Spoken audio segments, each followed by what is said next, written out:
Friends ನಮಸ್ಕಾರ. ನೀವು ನೋಡ್ತಾ ಇದ್ದೀರಾ ಆರ್ ವಿ ಕನ್ನಡ ಲಾಗ್. ನಾನಿವತ್ತು ಮೂಲಂಗಿನ ಮೊಸರಿಗೆ ಹಾಕಿ ಸಾಂಬಾರು ಮಾಡೋದು ಹೇಗೆ ಅಂತ ಹೇಳ್ಕೊಡ್ತೀನಿ.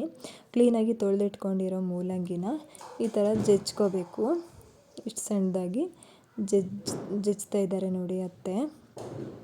ನಾವು ಮಾಡಲ್ಲ, ಮತ್ತು ಅತ್ತೆ ತುಂಬ ಚೆನ್ನಾಗಿ ಮಾಡ್ತಾರೆ ಇದನ್ನೆಲ್ಲ. ನೋಡಿ ಇಷ್ಟು ಸಣ್ಣದಾಗಿ ಜಜ್ಜಿಟ್ಕೊಂಡಿದ್ದಾರೆ.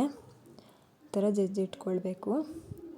ಮತ್ತು ಇದಕ್ಕೆ ಖಾರಕ್ಕೆ ರೆಡಿ ಮಾಡ್ಕೊಳ್ತಾ ಇದ್ದಾರೆ ಅತ್ತೆ. ಒಂದು ಹಿಡಿಯಷ್ಟು ಜೀರಿಗೆ ಮೆಣಸು ಹಾಕಿದ್ದಾರೆ. ಆಮೇಲೆ 1 ಸ್ಪೂನಷ್ಟು ಸಾಂಬಾರು ಬೀಜ ಹಾಕ್ಕೊಳ್ತಾ ಇದ್ದಾರೆ. ಕೈಯಲ್ಲೇ ಆಡಿಸ್ತಾರೆ ನೋಡಿ, ಎಷ್ಟು ಅನುಭವಸ್ಥರು ಅವರು. ಕೈಲೇ ಆಡಿಸ್ತಾ ಇದ್ದಾರೆ, ಸೌಟ್ ಯೂಸ್ ಮಾಡಲ್ಲ.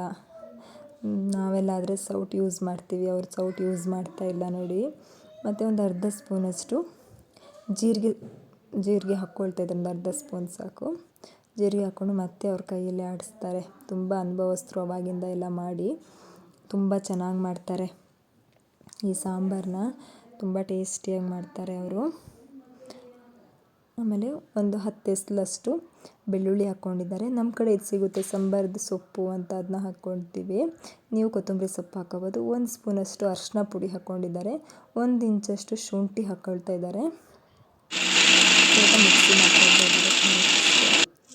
ಇವಾಗ ಒಗ್ಗರಣೆ ಇಟ್ಕೊಂಡಿದ್ದಾರೆ. ಅದಕ್ಕೆ 1-2 ಸ್ಪೂನಷ್ಟು ಎಣ್ಣೆ ಹಾಕ್ಕೊಂಡಿದ್ದಾರೆ. ಒಂದು ಸ್ವಲ್ಪ ಸಾಸಿವೆ ಹಾಕ್ಕೊಂಡಿದ್ದಾರೆ. ಇಷ್ಟು ಚೆನ್ನಾಗಿ ಸಿಡಿತಾ ಇದೆ, ಎಣ್ಣೆ ಚೆನ್ನಾಗಿ ಕಾದಿದೆ. ಅದಕ್ಕೆ ಒಂದು 8ರಿಂದ 10 ಎಸಳು ಬೆಳ್ಳುಳ್ಳಿ ಹಾಕ್ಕೊಳ್ತಾ ಇದ್ದಾರೆ. ಎಷ್ಟು ಚೆನ್ನಾಗಿ ಈ ಥರ ಕಾಯಬೇಕು, ಕಲರ್ ಚೇಂಜ್ ಆಗಬೇಕು ಅದು ಬೆಳ್ಳುಳ್ಳಿ ಒಗ್ಗರಣೆಗೆ. ಈಗ ಬೇವಿನ ಸೊಪ್ಪು ಹಾಕ್ಕೊಳ್ತಾ ಇದ್ದಾರೆ. ಒಂದು ಕಡ್ಡಿಯಷ್ಟು ಬೇವಿನ ಸೊಪ್ಪು ಹಾಕ್ಕೊಂಡಿದ್ದಾರೆ. ಚೆನ್ನಾಗಿ ಕಾಯಬೇಕು ಅದು ಒಗ್ಗರಣೆಗೆ. ತುಂಬ ಟೇಸ್ಟ್. ಈ ಥರ ಫ್ರೈ ಆಡಿಸ್ಕೊಂತ ನೋಡಿ, ಕಲರ್ ಚೇಂಜ್ ಆಗಿದೆ ಅಲ್ವಾ, ಆ ಥರ ಕಲರ್ ಚೇಂಜ್ ಆಗಬೇಕು. ಇದನ್ನ ಅರ್ಧ ಖಾರ ಮಾಡಿ ಇಟ್ಕೊಂಡಿದ್ವಲ್ಲ, ಅದು ಅರ್ಧ ಸೌಟಷ್ಟು ಖಾರ ಹಾಕಿದ್ದಾರೆ. ಸ್ವಲ್ಪ ಉಪ್ಪು ಹಾಕ್ಕೊಳ್ತಾ ಇದ್ದಾರೆ. ನಾವು ತುಂಬ ಖಾರ ಮಾಡಿ ಇಟ್ಕೊಂಡಿದ್ವಿ. ನಾವು ಅದನ್ನ 2-3 ದಿನಕ್ಕೆ ಯೂಸ್ ಮಾಡ್ಕೊಳ್ತೀವಿ ಫ್ರಿಜ್ಜಲ್ಲಿಟ್ಟು. ಈಗ ಜಜ್ಜಿಟ್ಕೊಂಡಿರೋ ಮೂಲಂಗಿನ ಹಾಕ್ಕೊಳ್ತಾ ಇದ್ದಾರೆ. ಈ ಥರ ಮಿಕ್ಸ್ ಮಾಡಬೇಕು, ಚೆನ್ನಾಗಿ ಮಿಕ್ಸ್ ಮಾಡಬೇಕು. ಅದಕ್ಕೆ ತುಂಬ ಟೇಸ್ಟ್ ನೋಡಿ, ಈ ಥರ ಮಿಕ್ಸ್ ಮಾಡಿ ಇಟ್ಕೊಂಡಿದ್ದಾರೆ ಅವರು. ಇದಕ್ಕೆ ಮೊಸರು ಹಾಕ್ಕೊಳ್ತಾರೆ. ನಾವೊಂದು 10 ನಿಮಿಷ ಇಡ್ತೀವಿ.